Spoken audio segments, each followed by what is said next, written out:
Awesome. It looks like we're live. So, hello, everybody. It's Corey Poirier. I was here not that long ago on similar link, and I told you I'd be back very soon. Talking today, we're talking all things books. As I mentioned, we're doing the unofficial, I guess, book launch for our two books that are just coming out. Blue Talks Special Edition 1 with Marie Diamond from The Secret, who wrote the foreword, and Blue Talk Special Edition 2 with Dr. Joe Vitale from The Secret writing the foreword. And what's really cool is now I have the person on with us that typically does the actual launch side of the books. And we're going to do a little bit of discussion around the book business for those that want to learn more about books. And as I mentioned earlier, for those that grab the books right now before we bring it to Amazon, which they'll be going to Amazon really soon, what I'm doing is I'm offering access to my 5-week speakerpreneurship, authorpreneurship masterclass that I released a while ago, charged $500 for it when I released it. And I decided for anybody that buys the book in the pre-order stage, they'll get access to it. And interestingly, Kelly revealed some of her author training on one of those boot camps, like one of the actual 5 weeks. So you'll get to learn more from Kelly there, and you'll get to learn some of her bestseller strategy. So having said all that, Kelly Falardeau, thanks for joining me. And first of all, Kelly, can you tell people a little bit about your work, just in case they're discovering you for the first time? Yeah, absolutely. So first of all, Corey, I want to thank you for having me on because it's always an honor when I get to work with you, and I love serving the Blue Talks community. So I got started as a speaker 13 years ago when one of my friends, Charmaine Hammond, said, "Kel, you need to sell that business you're in and be a speaker." And I said, "I'm a burn survivor, so what? Like, I don't get it." And she's like, "No, people will be so excited or will be so inspired to learn from you." And I didn't see that in me because here I was in a toxic marriage and a dead end job, and my business was failing. And I saw myself as a loser, not as an inspiration. And so she said, "No, you got to sell that business." And I did end up selling the business. I did end up divorcing my husband at the time and became a speaker. And so there's a lot more to the story than that. But then my speaker coach said, "Kel, now that you're a speaker, you need to be an author." And I was like, "What? What do you mean an author?" And she's like, "Yeah, you now have to write a book because when you become an author, then you have a product to sell when people ask you to speak for free. Second of all, it gives you more credibility over the speakers that don't have a book. And third, when people hear you speak, they want to know more about you. And this way, you've got a book to sell them so they can take a little piece of you home with them."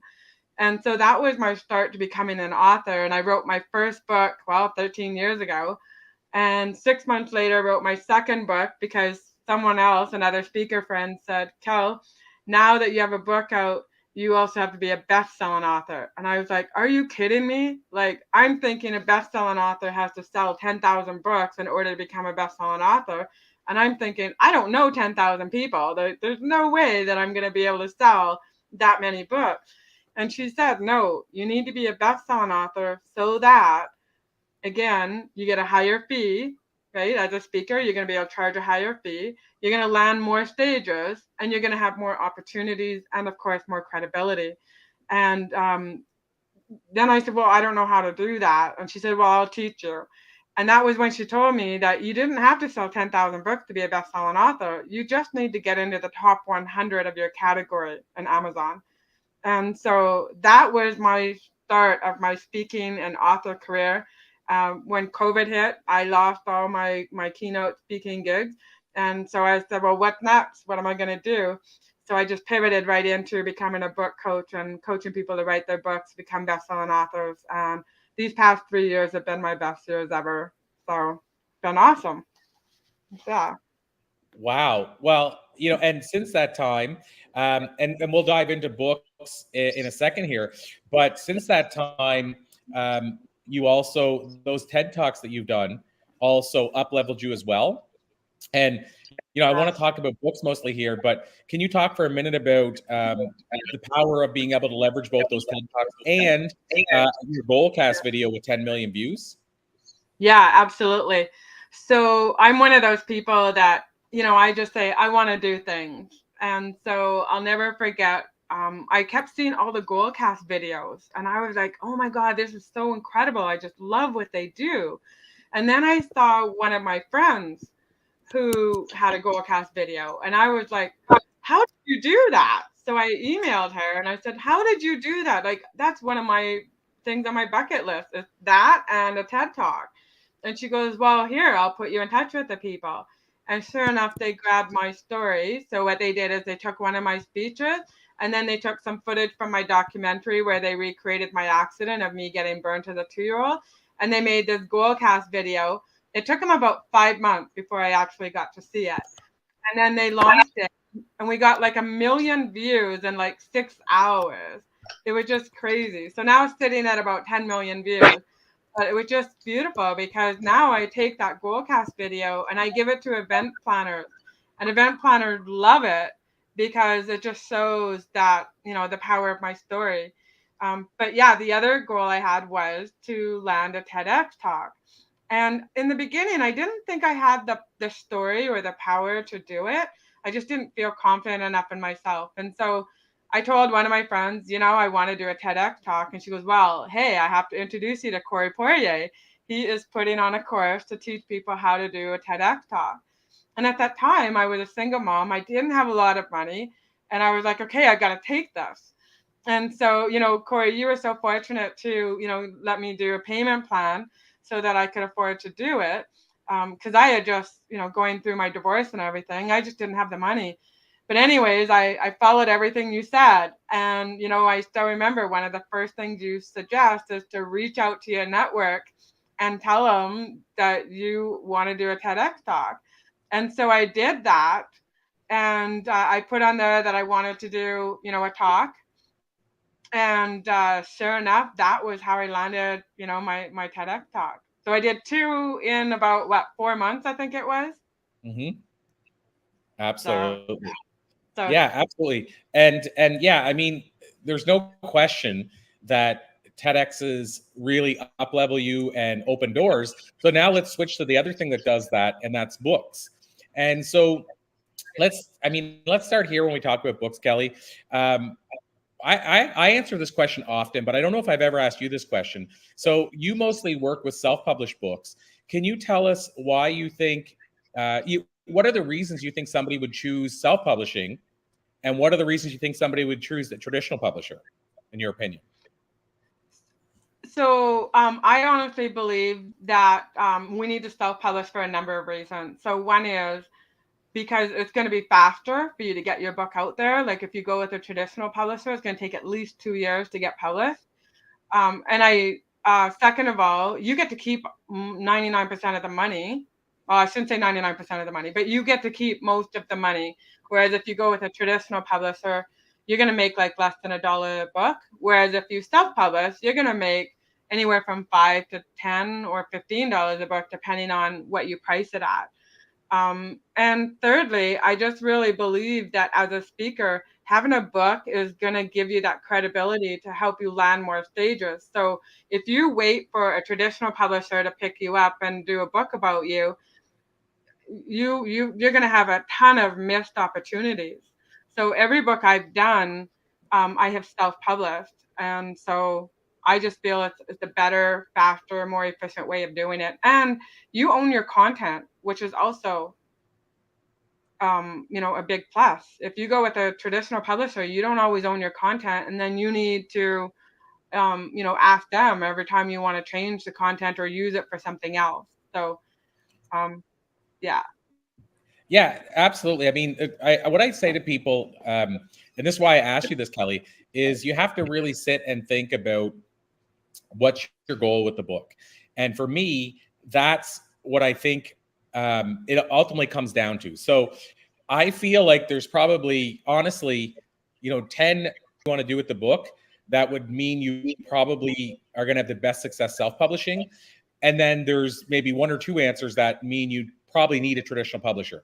So, for example, I always say, as you know, Kelly, if you need massive distribution, it's going to be hard to do that with the self-publish. It's getting easier, but a traditional publisher actually has salespeople selling your book into places. So that's one reason.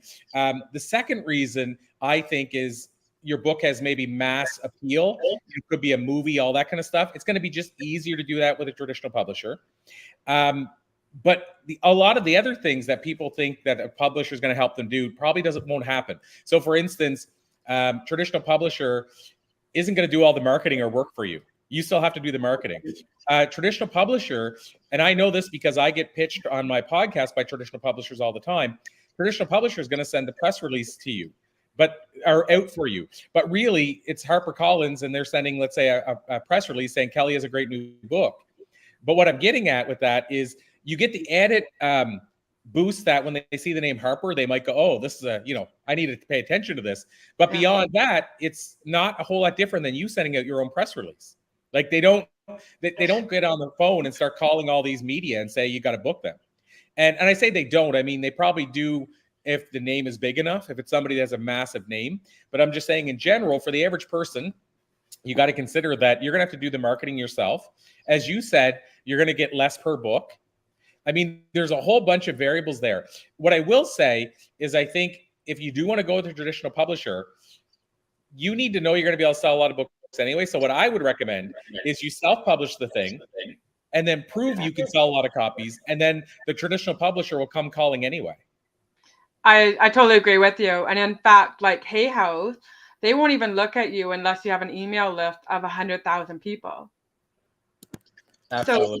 So to me, if I have an email list of 100,000 people and I'm emailing people about my book, I'm probably going to make more per book emailing it directly than going through Hay House. But I don't know. I think a lot of people have a lot of misconceptions on what they think a traditional publisher can do for them. And so I don't know. I just believe that self-publishing is the way for most people to go. But I totally agree with you on everything you said about traditional publishers. Those are the reasons to use a traditional publisher. Yeah, and the other thing too is if you want to get on the New York Times list, you're going to have, I hate to say it this way, a close to zero chance if it's a self-published book. The only exception would be if you put out a self-published book that sells like hotcakes and they can't ignore it. But how many books are, maybe one book every 5 years lands in that category. But I'll say one thing, Kelly, a lot of people, I think, discount the power of proving you can sell a book when it's self-published. And this is the example. Some of the authors, for example, I have an author that I know quite well who sold 35 million books. And by the way, it's not James Redfield, because I know that's probably who you're thinking I'm talking about. After that, I started getting to know and working with. I was just at his writers retreat, and he sold almost 40 million books. He's been on the New York Times list 39 or 40 consecutive times. And he said when he heard my new book, he said, Corey, we need to get you an agent for that book. And he immediately thought of publishing with a traditional publisher. But as he got talking, he goes, well, the other option is let's get you to sell a lot of books and get them to come to you, because you're what they offer you for the book is going to be a lot more if it's already selling. And then I started thinking about this, Kelly. His first book, he sold as a self-published book and got it in a bidding war from publishers. Then The Celestine Prophecy was a self-published book, and then a bidding war happened. The Alchemist was a self-published book, and then a bidding war happened. What I'm saying is, if you look at the history, even some of the books that you would think would have had to have been with a publisher first were actually self-published. And then what happened is the authors couldn't be denied. They just sold so many copies that publishers are just like, oh my God, this book, we need to grab this book. We're losing money right now. Because to your point, if as a self-published author, you might get 80 or 90 or whatever percentage. As a publisher with a traditional publisher, a big name publisher, you might get only 10 or 15%. But you got to think that other 15 or whatever percent, a lion's share is going to go to the publisher. So if you think about it, if you sell 1 million books and they're $20 a book, that's $20 million. The publisher might get 10 million of that. So if you don't think they'll pay you $1 million advance to get a book that's going to make them $10 million, they'll do that every day of the week. Because as you know, 9 out of every 10 books don't make a lot of money. It's usually the one book that carries the rest. Yeah, no, you're very, very right about all of that.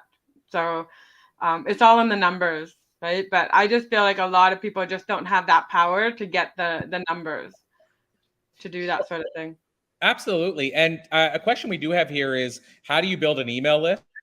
And of course, that could be an hour-long masterclass on its own. But what I will say is, interestingly, we're talking about books. One of the biggest boosts that I ever had to my email list, and I'll tell people the strategy. What I did was I released, actually, I'll show you the book because I have it here. This book here, which was never, it was never a physical book until like 2 months ago. It was always a digital book only. And what I did was I offered it as a freebie. So I offered it for people to grab it for free. And in the book, it had where you could sign up for my email list. I did it 2 ways, actually, Kelly. I offered it as a PDF for free, where you could, I offered it to my own community and said, hey, sign up for my newsletter and you can get the free book. So I did that. And then on top of that, what I did was I went to, I used this book marketing sites. I don't know if people have heard of these, but there's 20 big book marketing sites that have email lists of maybe 300,000 or 400,000 readers. And so what you can do is you can pay them to send people, potential readers, to grab your book on Amazon.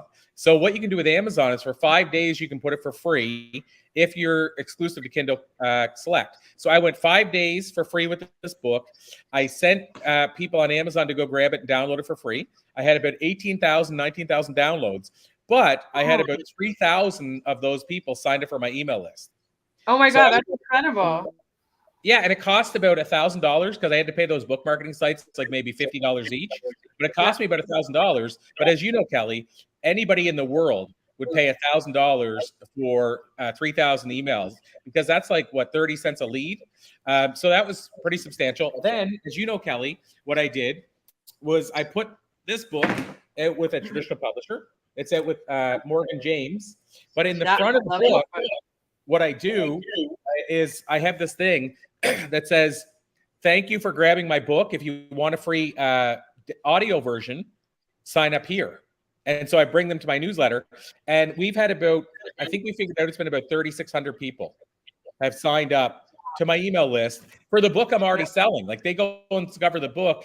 And then the cool thing is we put it on the first couple of pages because not everybody reads the full book. But also, as you know, Kelly, people can view inside the first number of pages on Amazon for free. So I've had people that have signed up for my programs and spent thousands of dollars who, when I asked them about the book, said they never actually bought the book. They actually they looked at it for free on Amazon, thought they could get a free audiobook, go in and grab the audiobook, and then they were on my newsletter list. So what I would say, as far as how to build your email, those are 2 ways I really built my email list, like added big numbers. You know, that's 7,000 people that I've added on my email list. And one was in 5 days and the other one's been over time, but I didn't have to do anything other than put a little note in the front of my book. So those are my 2, I'm going to say, quick strategies for building your email list. Do you have any that you use, Kelly, that you'd like to share? Well, being a speaker and getting involved in people's summits and their giveaways, that's been a fantastic way for me to build my email list. So, you know, like, I get involved with Speakers Playhouse and there's always people there, and, you know, getting involved in people's summits and build your list that way. Give stuff away for free, and people, they want to join your list. So, Corey, did I show you my new book that I just did? No, show us that. And then it's 31 unique ways to monetize your book. And then this is the work that goes with it. And then I also created an audio course to go with it. And I used AI to do this all for me. So you and I will talk more about it. But yeah, so it's just been great. It's just been so much fun to write this book and the workbook, all with AI. So I did it in like I think a week or something like that. It was pretty cool. So, and then, so is that book online already? Like, is that available for people? Yeah, it's on Amazon, and I've got it on another app where people they get the book, they get the workbook, they get the checklist, and they also get the audio course that goes with it. So yeah, I can put the link in the chat later. But awesome. Yeah, that. And then go ahead. Oh, go ahead. Oh, okay. I was going to say, we had another question.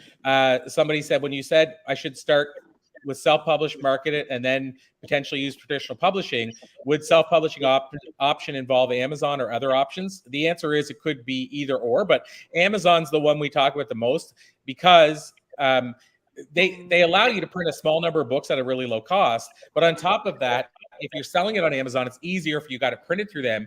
And Amazon, I think the number I've heard most recently is 70% of all book buyers buy on Amazon. So it's just, you want to be where the most books are selling. Also too, if you are want to go with a traditional publisher, self-publish your first book so that the traditional publisher can see that you can actually write a book. So that's one of the biggest reasons that traditional publishers will turn you down, is because they honestly don't know if you can write a book or if you're actually going to get it finished. But if you have a book, like I have like 10 books, so I could go to a traditional publisher with all my books and say, hey, see, I can get a book done and published and become a best-selling author. And that's when I'm going to have a lot more credibility over someone who's never, ever written a book at all. So absolutely. Yeah. And one other thing I'll add, and then we're down to like 2 minutes, so I want to try to make sure I add one more thing. But I will say, since we're doing the book launch today, I'll put that in the comments. I mentioned it earlier, but blue-talks-book.com is where people can grab a copy. And as I said, we do have a special on right now. So if you do grab a copy, send me a private message to just show me proof that you bought the book. And then what we'll do is next week, I'm planning to give everybody access and Teachable to the masterclass. So I just want to remind people that if you grab a copy today, $20 for one book. And Kelly and I decided this time to do a special option if you buy both books at once. And I'm going to look to make sure I say the right price. But yeah, it's only $25. So it's only an extra $5 to get the second book. And either way, you get access to that bonus. And one of the things I was going to, I lost what I wanted to say there. I totally lost it. Okay. So Kelly, what is one last tip you would give people for, let's say, marketing their book? Oh, I know what I was going to say. I was going to say another thing you could do if you want to impress a publisher is get a lot of reviews.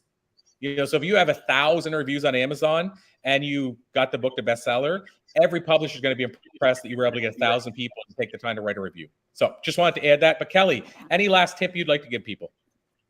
Oh, you know what? Just do it. Just do it. You know, it sounds so simple, but it is that simple. Like, and especially now with AI, like now I'm teaching people how to write books with ChatGPT, and just do it. Like if you've got a book idea, get it done, because that book is going to help you get more coaching clients, get more speaking engagements, get on more podcasts. It's going to help you get more opportunities. And, you know, that's why I love Corey, because doing that TEDx talk has helped me reach that 6-figure mark. And I was a broke single mom before that. And so I honestly believe that if I can do it, so can anybody. You just have to reach out to the right people, hire a mentor, hire a coach, hire someone that's going to help you get to that level, but just do it, because people need to hear your story. They need to hear your message. And there's nothing more amazing than getting that text message or that email that says, thank you, you saved my life.